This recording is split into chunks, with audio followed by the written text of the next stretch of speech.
চোরদেরকে আর নির্বাচন করেন না, দয়া করে। এই চোরদেরকে আর ভোট দিন না।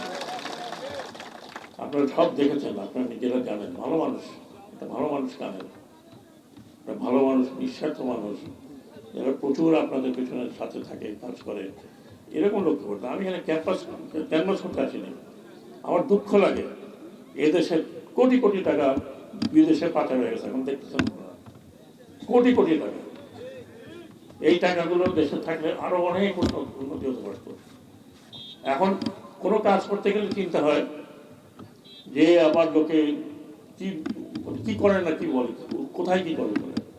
মানে আমাদের দুর্নীতি এমন জায়গায় চলে গেছে যে এটাকে আমি যদি বলি নির্মূল করবো, ইম্পসিবল।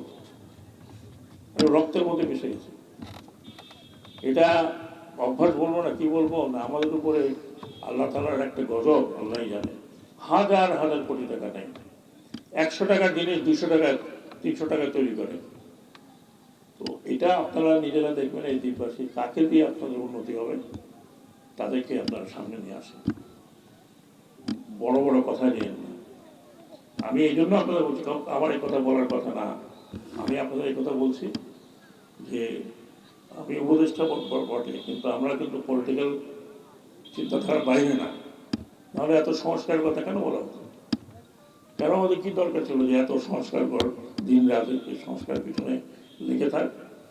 কারণ এগুলো প্রয়োজন, যেগুলো প্রয়োজন সেগুলো পলিটিক্যাল পার্টি মানলে মানলো, না মানলে নাই, সেটা আপনারা দেখবেন।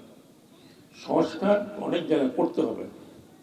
এই যে দুর্নীতি, এটা আপনাদের বললে আমি এখান থেকে যদি বলা শুরু করি সারা রাত আপনাকে বলতে হবে।